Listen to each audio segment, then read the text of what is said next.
오늘 우리에게 주시는 하나님 말씀은 느헤미야 8장 1절로 12절에 있는 말씀입니다. 하나님의 말씀을 듣기 위하여 모두 자리에서 일어나시겠습니다. 제가 봉독하겠습니다.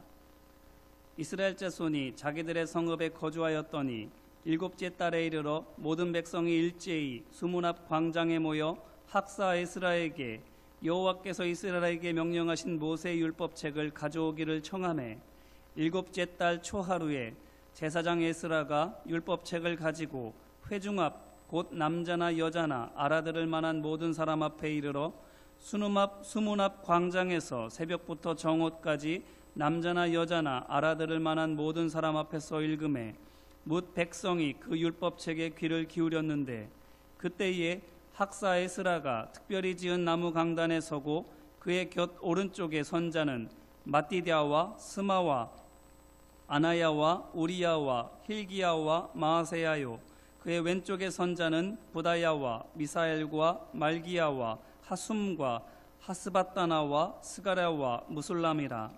에스라가 모든 백성 위에 서서 그들 목전에 책을 펴니 책을 펼 때에 모든 백성이 일어서니라. 에스라가 위대하신 하나님 여호와를 송축하매 모든 백성이 손을 들고 아멘 아멘 하고 응답하고 몸을 굽혀 얼굴을 땅에 대고 여호와께 경배하니라. 예수아와 바니와 세레바와 야민과 악굽과 사부대와 호디야와 마아세야와 그리다와 아샤라와 요사밧과 하난과 블라야와 레위 사람들은 백성이 제자리에 서 있는 동안 그들에게 율법을 깨닫게 하였는데 하나님의 율법책을 낭독하고 그 뜻을 해석하여 백성에게 그 낭독하는 것을 다 깨닫게 하니 백성이 율법의 말씀을 듣고 다 우는지라. 총독 느헤미야와 제사장 겸 학사 에스라와 백성을 가르치는 레위 사람들이 모든 백성에게 이르기를 오늘은 너희 하나님 여호와의 성일이니 슬퍼하지 말며 울지 말라 하고 느헤미야가 또 그들에게 이르기를 너희는 가서 살진 것을 먹고 단 것을 마시되 준비하지 못한 자에게는 나누어 주라. 이날은 우리 주의 성일이니 근심하지 말라. 여호와로 인하여 기뻐하는 것이 너희의 힘이니라 하고 레위 사람들도 모든 백성을 정숙하게 하여 이르기를 오늘은 성일이니 마땅히 조용하고 근심하지 말라 하니 모든 백성이 곧 가서 먹고 마시며 나누어 주고 크게 즐거워하니 이는 그들이 그 읽어 들려준 말을 밝히 알미라. 아멘. 오늘 본문은 포로에서 돌아와 예루살렘 성전과 성벽을 다시 수축한 이스라엘 자손들이 새해를 맞아서 하나님 말씀으로 마음을 새롭게 하기 위해 모인 성회에 관한 말씀입니다. 예레미야 선지자의 예언과 같이 70년 동안의 포로 생활을 마치고 이스라엘 자손이 극적으로 귀환합니다. 이렇게 극적이라고 하는 까닭은 이스라엘 자손이 다시 고국으로 돌아오게 되는 것이 말 그대로 극적인 것이기 때문입니다. 곧 남한국 유다를 정복하고 많은 사람들을 포로로 끌고 간 바벨론의 권세가 마치 영원할 것처럼 여겨졌지만 그래서 잡혀간 이스라엘 백성들이 하루하루를 낙심과 근심 속에 살고 있었지만 어느 날 갑자기 페르시아라고 하는 나라가 새로운 강국으로 부상하고 그 세력을 무서운 속도로 확장하더니 남한국 유다가 패망한 지 70년째 되는 해에 곧 페르시아가 건국된 지 20년 만에 당대의 초강대국인 바벨론을 무너뜨리고 바벨론에 의해서 포로된 모든 사람을 자기 나라로 돌려보내겠노라고 칙령을 선포하게 된 것입니다. 그래서 설마 하던 이스라엘 자손들이 다시 고국으로 돌아오게 되는 것입니다. 그런데 빈손으로 돌아오는 것도 아닙니다. 전에 바벨론에게 빼앗겼던 예루살렘 성전의 기물들도 돌려받고는 풍족하게 돌아오는 것입니다. 이런 기적이 어떻게 일어날 수 있었을까요? 그 배경을 역대하 36장 22절과 에스라 1장 1절은 이렇게 밝히고 있습니다. 여호와께서 예레미야의 입을 통하여 하신 말씀을 이루게 하시려고 바사왕 고레스의 마음을 감동시키심에 아멘. 하나님께서 하셨다라는 것입니다. 하나님께서 하나님을 알지 못하는 이방 민족의 왕의 마음을 움직이셔서 그를 통하여 하나님의 약속이 성취되게 하신 것입니다. 이것이 무엇을 우리에게 말하고 있습니까? 세상 만사가 하나님 뜻에 달려있다라는 것이지요.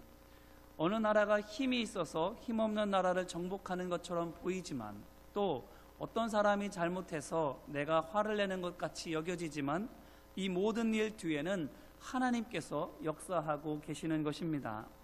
그래서 예수님께서도 마태복음 10장 29절에서 말씀하시기를 참새 2마리가 한 아사리온에 팔리지 않느냐, 그러나 너희 아버지께서 허락하지 아니하시면 그 하나도 땅에 떨어지지 아니하리라고 말씀하신 것입니다. 그러므로 우리에게 일어나는 모든 일에 하나님의 뜻이 있음을 기억하시기를 바랍니다. 그러면 어떤 하나님의 뜻이 그 가운데에 있을까요?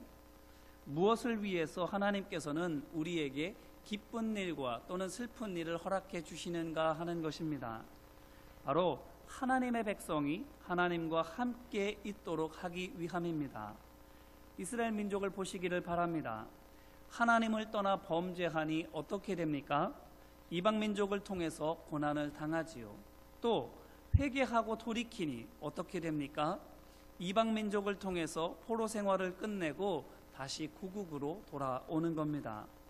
하나님께서 자녀인 이스라엘 민족을 하나님의 자녀답게 하시기 위해서 곧 하나님 말씀을 믿고 따르는 거룩한 믿음의 백성으로 삼으시기 위해서 이방 민족을 들어서 사용하시는 것입니다.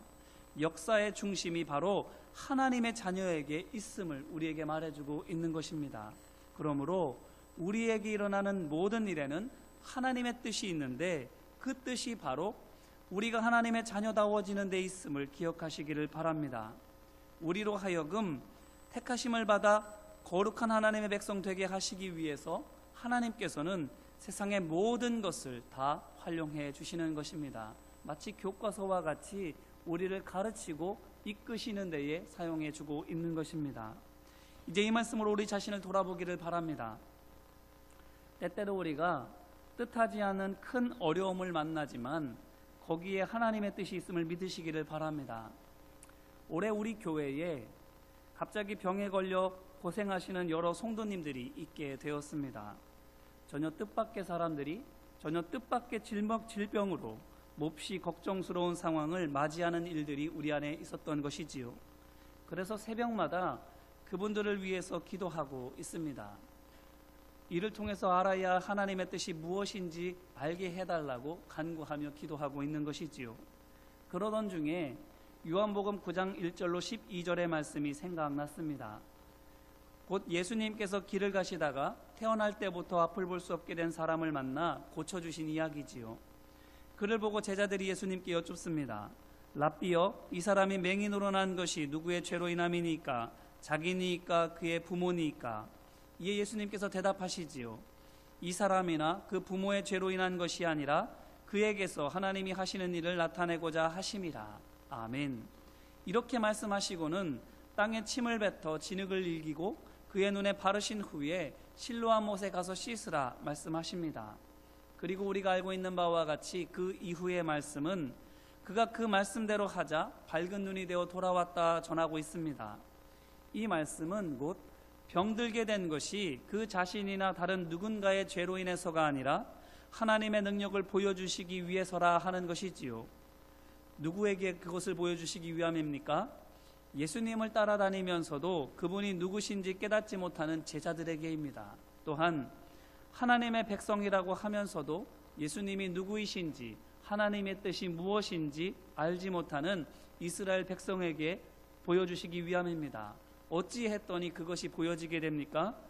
예수님께서 그 말씀하신 대로 하실 수 있도록 자신의 몸을 내어드리고 또 예수님 말씀에 순종해서 실로암에 가서 씻었더니 그대로 되어지는 것입니다. 왜 굳이 실로암입니까? 실로암의 뜻이 보냄을 받았다라는 것이기 때문이지요. 이것이 무엇을 가리키겠습니까? 보내심을 받은 자, 곧 예수 그리스도를 의미하는 줄로 믿습니다. 그러므로 예수님께서 그 사람에게 이렇게 하신 까닭은 예수님이 누군지 잘 알지 못하는 제자들과 이스라엘 백성들에게 하나님의 말씀을 믿고 순종해서 예수님께로 나아가면 그리고 그 말씀대로 순종하여 자신을 씻으면 구원하시는 하나님의 능력을 보게 된다는 것을 알려주시기 위해서인 것입니다. 기도하는 중에 이것이 문득 생각이 난 것입니다. 내 가족이, 또한 가족만큼이나 친밀한 성도들이 아픕니까? 고생가는 가운데에 있습니까? 그 속에 우리로 하여금 하나님 말씀을 믿고 순종함으로 예수님께 나오라는 하나님의 뜻이 있음을 믿으시기를 바랍니다. 길이요 진리요 생명이신 예수님을 알지 못하는 우리를 구원해 주시기 위해서, 또한 하나님의 자녀임에도 불구하고 자녀로 살아가지 못하고 있는 우리를 하나님의 자녀답게 성장하게 하시기 위해서 우리로 하여금 뜻하지 않는 고난을 경험하게 하여 주시는 줄로 믿으시기 바랍니다. 이처럼 하나님께서는 모든 것을 통하여 우리가 하나님께로 돌아오도록 부르시고 계십니다. 바라기는 이에 타는 부르심에 믿음으로 아멘하며 따르는 우리 모두가 되기를 간절히 바랍니다. 하나님 말씀을 믿고 의지하여 환난 날에 나를 부르라, 내가 너를 건지리니 내가 나를 영화롭게 하리라는 말씀처럼 구원의 은혜와 평강의 복을 누리는 우리 모두가 되기를 주님의 이름으로 기원합니다. 보십시오. 하나님께서 약속하신 70년이 다 되어가고 있는데도 포로 생활이 끝날 기미가 보이지 않습니다. 하지만 그 날이 되자 어떻게 됩니까? 기적같이 포로들은 모두 자기 나라로 돌아가도 좋다라고 하는 칙령이 발표가 되는 것입니다. 그러므로 하나님께서는 하나님의 일을 하실 것입니다. 하나님께서는 하나님의 약속을 이루실 것입니다. 그러면 우리는 그 가운데 무엇을 해야 하겠습니까? 구원의 날이 이를 때까지, 하나님의 약속이 성취될 때까지 더욱더 힘써 예수님께로 가까이 나아가는 우리 모두가 되기를 주님의 이름으로 축원합니다. 하나님께서 하시는 일에 믿음으로 함께 동참하는 우리 모두가 되기를 바랍니다. 이어서 이렇게 하나님의 은혜로 고국으로 돌아온 이스라엘 자손이 어떻게 합니까? 먼저 무너진 예루살렘 성전을 재건하고 이어서 예루살렘 성벽을 다시 수축합니다. 오랜 포로 생활을 마치고 돌아와서 황폐하게 된 자신들의 생활터전을 일구는 것보다 예배와 믿음의 복구를 먼저 시작하는 것입니다. 물론 그 일이 쉽지는 않았습니다.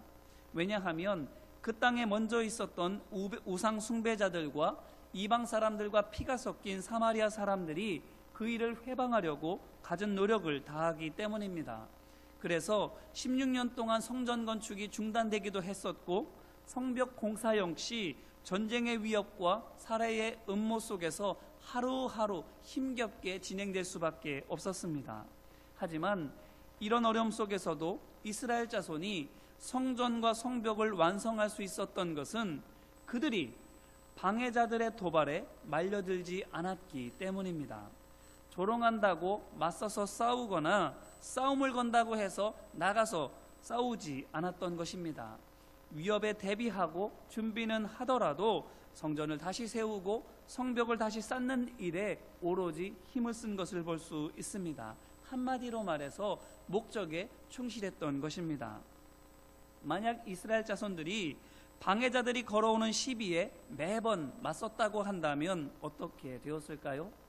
싸움에 휘말려서 감정이 격해져서는 결국 성전과 성벽 공사는 뒷전으로 제쳐놓고 그저 싸우는 데만, 이기는 데에만 혈안이 되었을 것입니다.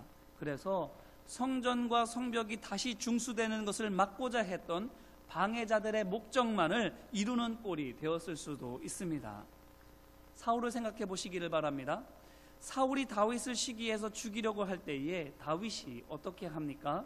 사울에게 맞서서 싸웁니까? 아니지요.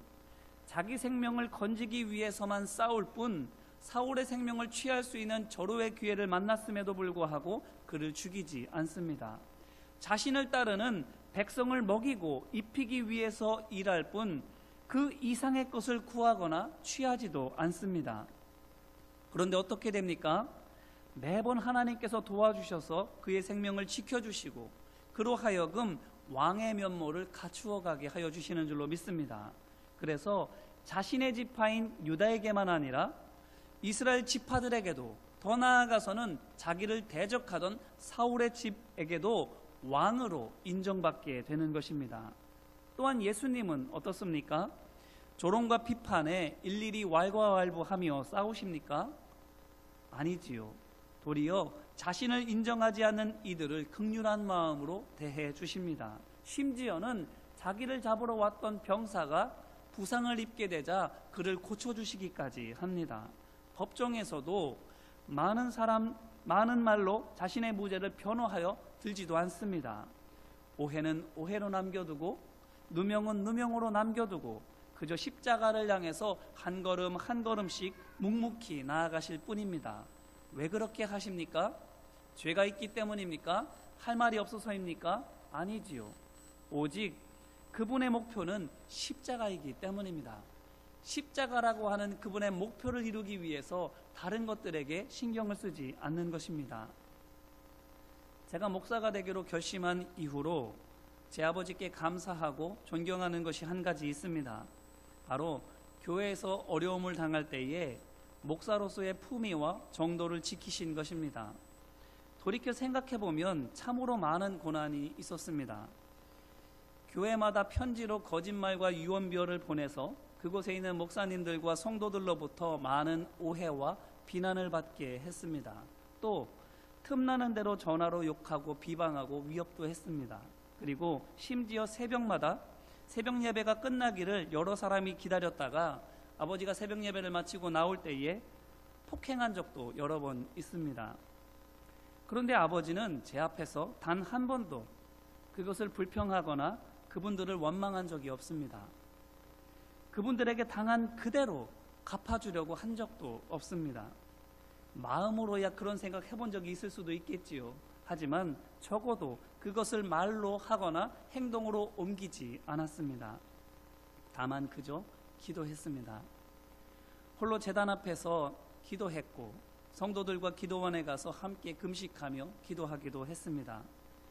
그때 저는 그런 아버지가 너무나도 밉고 싫었습니다. 왜냐하면 너무나도 무능력해 보였기 때문입니다.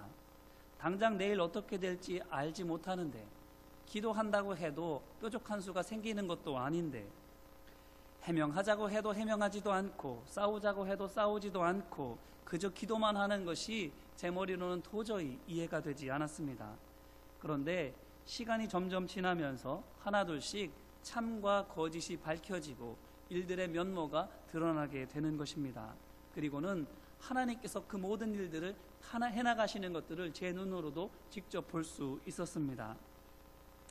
그러면서 아버지께서 목회하시면서 그때 그 당시에 아버지를 적대시하고 욕하고 비방했던 분들이 함께 목회하고 함께 하나님의 일들을 해나가는 과정에서 오히려 존경하고 믿고 따르는 것들을 자주 보게 되었습니다. 그래서 언젠가 제가 아버지께 물어본 적이 있습니다. 어떻게 그럴 수 있었느냐고. 그랬더니 이렇게 말씀하시는 겁니다. 하나님께서 살아계시는데 목사가 똑같이 하면 되겠니?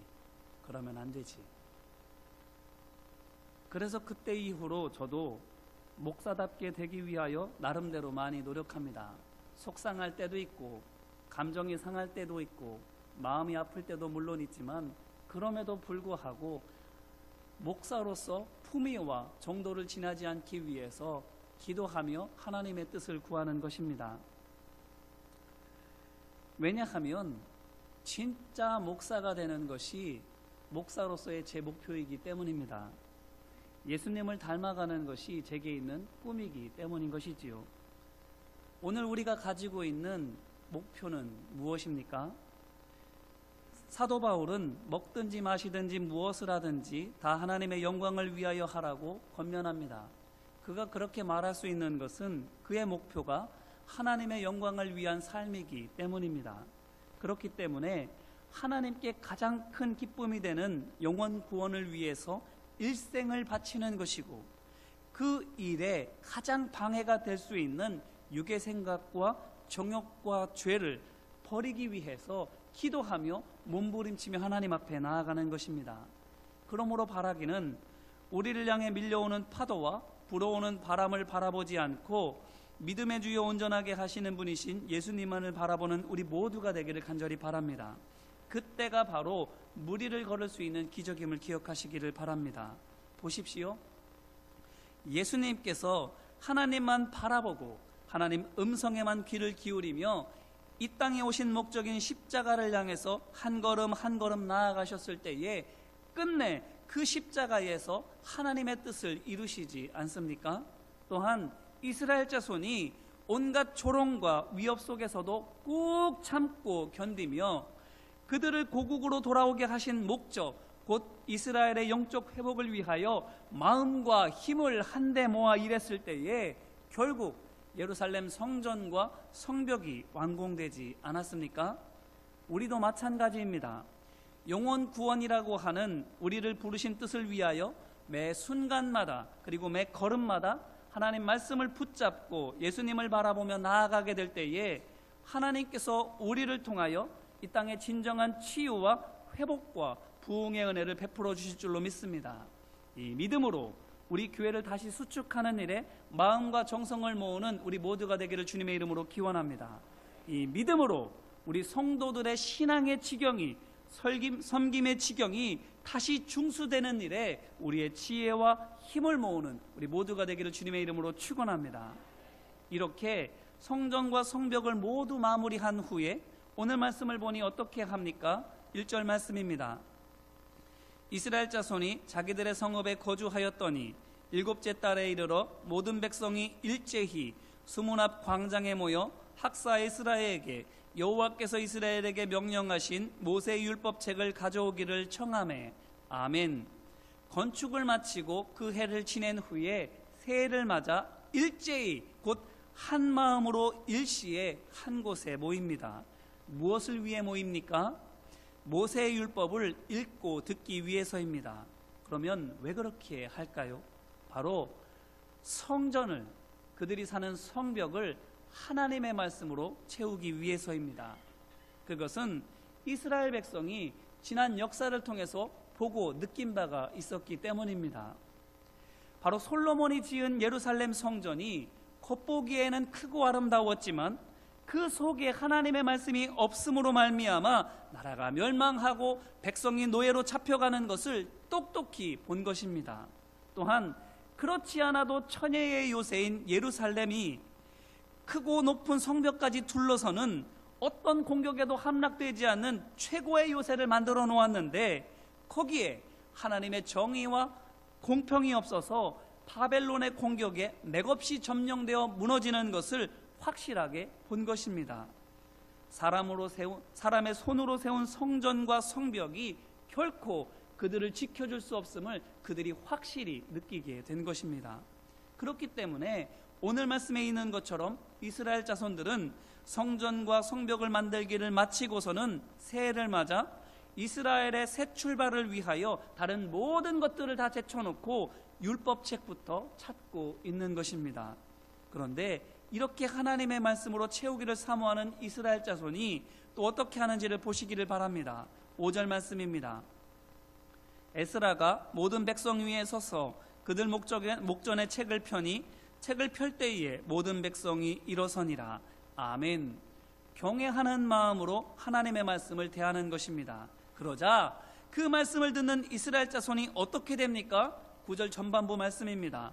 백성이 율법의 말씀을 듣고 다 우는지라. 아멘. 왜 웁니까? 죄를 깨달았기 때문입니다. 하나님의 마음을 모르고 죄 지으면서 살고 있었던 자신의 참 모습을 보고 너무 슬퍼졌고 또한 그로 말미암아서 어찌할꼬 근심하고 탄식하게 되었기 때문입니다. 그런데 이스라엘 자손이 그동안 남몰래 지은 죄가 많기 때문에 이렇습니까? 아닙니다. 포로에서 돌아오자마자 자신의 집과 생계를 제쳐놓고 성전과 성벽부터 다시 쌓았던 사람들입니다. 온갖 회방이 있었지만 기도하며 한눈 팔지 않고 그것을 완성해낸 사람들입니다. 완성하고서도 다 끝났다고 잔치 벌이며 흥청망청 놀지 않고 새해가 되기를 기다려 하나님 말씀으로 성전과 성벽을 그리고 그들의 마음과 그들의 삶을 채우려고 했던 사람들인 것입니다. 이스라엘이 바른 믿음으로 서 있었던 그 어느 때와 견주어도 부족함이 없을 만큼 하나님을 경외하고 하나님의 말씀을 사모하며 따르고 있는 사람들이었던 것입니다. 그런데도 하나님의 말씀을 듣고 회개하고 자복하며 슬퍼하고 있는 것입니다. 이것이 무엇을 우리에게 보여주시는 것입니까? 경건의 삶이 이와 같다라는 것입니다. 하나님 앞에 바로 서면 설수록, 기도하면 기도할수록, 예배하면 예배할수록, 말씀을 읽고 묵상하면 할수록 우리 마음 가운데 어떻게 됩니까? 죄가 더 크고 또렷하게 보입니다. 불의하고 부정한 것이 더욱더 추하고 더럽고 역겹게 여겨지게 되는 겁니다. 거룩하면 거룩할수록 더욱더 거룩함으로 나아가게 되고, 의로우면 의로울수록 불의한 것에 더 참지 못하게 되는 것이지요. 그러므로 기도하는 가운데에 죄가 더 많이 보인다면, 더 크게 보인다면 걱정하지 않으시기를 바랍니다. 거룩해지고 있는 증거이기 때문이지요. 오히려 반대로 죄가 보이지 않는다면, 성경에서 죄라고 하는 것을, 부정하다고 하는 것을 하고 있으면서도 슬퍼하게 되거나 염려하지 않게 되고 있다면 그때야말로 걱정해야 할 때임을 기억하시기를 바랍니다. 그런데 오늘 말씀은 이어서 무엇라고 합니까? 에스라와 레위 사람들 그리고 느헤미야가 한 목소리로 말하기를, 오늘은 너희 하나님 여호와의 성일이니 슬퍼하지 말며 울지 말라, 조용하지 말고 근심하지 말라고 말하고 있습니다. 왜 그렇게 말하고 있습니까? 하나님께서 그들의 회개의 눈물과 통회의 탄식을 보고 들으셨기 때문입니다. 그렇기 때문에 그들의 눈물을 닦으라 하시고 그들 마음 가운데에 평강과 기쁨이 회복되게 하시는 것입니다. 7월 초하루, 바로 이들이 모여서 함께 하나님의 말씀을 듣고 울고 있는 이날은 대속죄일입니다. 회개하는 날이지요. 그런데 바로 그날에 진정으로 하나님 앞에 회개했더니 하나님께서 구원의 기쁨을 허락해 주시는 것입니다. 하나님을 경외하여 말씀으로 마음과 삶을 채우려고 믿음으로 하나님 앞에 나오는 이들을 하나님께서는 만족하게 해 주시는 것입니다. 왜 그렇습니까? 이사야 55장 3절 말씀입니다. 너희는 귀를 기울이고 내게로 나와 들으라. 그리하면 너희의 영혼이 살리라. 내가 너희를 위하여 영원한 언약을 세우리니 맺으리니 곧 다윗에게 허락한 확실한 은혜니라. 아멘. 하나님 말씀에 귀를 기울이면, 하나님의 말씀으로 우리를 채우려고 하게 되면 하나님께서 말씀의 종인 다윗에게 하신 것과 같이 견고하게 하시고 형통하게 하시는 은혜로 우리 가운데 충만하게 채워주시는 줄로 믿습니다. 그렇기 때문에 마음의 지혜가 회복되어지고 육신의 힘과 능력이 회복되어지며 삶 가운데의 평강과 기쁨이 회복되는 것입니다. 이렇게 말씀으로 채워지는 것을 오늘 말씀 12절은 밝히 알미라 이렇게 말하고 있습니다. 곧 하나님의 말씀을 밝히 알므로 말미암아 성령께서 진리의 빛으로 우리 가운데 비추어 주셔서 우리의 몸과 마음과 삶을 비추어 주심으로 말미암아 성령의 지혜로 하나님의 뜻을 분별하게 되고 성령의 능력으로 하나님의 일을 감당할 수 있는 힘과 용기를 얻게 되고, 그로 말미암아 삶 가운데에 사랑과 희락과 화평과도 같은 성령의 열매가 맺혀지게 되는 것입니다.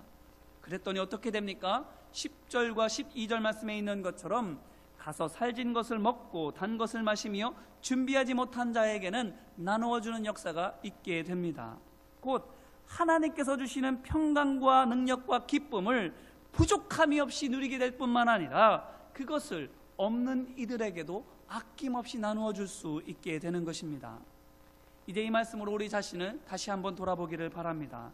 우리는, 우리의 마음은, 우리의 육신은, 우리의 삶은 무엇으로 채워져 있습니까? 하나님만이 우리의 피난처시요 요새이신 줄로 믿습니다. 사랑하고 경외함으로 말미암아 하나님만 믿고 섬기는 우리 모두가 되기를 간절히 바랍니다. 그렇게 할 때에 하나님의 말씀이 우리를 고치기 시작하실 것입니다. 능력을 회복하여 주셔서 강한 믿음의 군도로 세워주실 줄로 믿습니다. 말라기 4장 2절로 3절 말씀입니다. 내 이름을 경외하는 너희에게는 공의로운 해가 떠올라서 치료하는 광선을 비추리니 너희가 나가서 외양간에서 나온 송아지같이 뛰리라. 또 너희가 악인을 밟을 것이니 그들이 내가 정한 날에 너희 발바닥 밑에 재와 같으리라. 만군의 여호와의 말이니라. 아멘. 그러므로 오랜 죄의 짐을 벗어버리기를 원하십니까? 육신의 질병과 고통에서 자유롭게 되기를 소망하십니까? 하나님의 영광을 높이는 복된 삶이 되기를 기대하십니까? 바라기는 하나님 말씀으로 우리의 마음과 몸과 삶을 가득 채우기를 소망하고 축복합니다. 밝히 알고 감사하고 사랑으로 섬김으로 말미암아 참된 치유와 회복과 부흥의 은혜를 누리고 나누는 복이 우리 가운데 있게 될 줄로 믿습니다. 이 은혜와 능력과 평강이 오늘 우리의 삶 가운데에 충만하시기를 주님의 이름으로 축원합니다. 기도하겠습니다. 사랑이 많으신 아버지 하나님, 우리를 하나님께로 나오게 하시기 위하여 역사를 움직이심에 감사드립니다. 모든 일에 하나님의 뜻을 생각하며 겸손과 담대함으로 나아가도록 도와주시옵소서. 우리의 마음과 생각을 모으게 하여 주시옵소서. 어떤 유혹과 위협이 있더라도 휩쓸리지 않게 하여 주옵시고 넘어지지 않도록 우리의 생각과 감정을 다스려 주시옵소서. 오직 하나님의 말씀만이 우리 안에 충만하게 채워지도록 도와주옵시고 하나님의 말씀을 깨달아 밝히 알고 따르도록 성령께서 우리 안에 임재하시고 다스려 주시옵소서. 그래서 우리의 마음과 육신과 삶이 치유되고 회복되며 강건하여 승리하도록 인도하여 주시옵소서. 함께하여 주심을 믿고 의지하며 우리와 함께 하시고 도와주시는 예수 그리스도의 이름으로 기도드립니다. 아멘.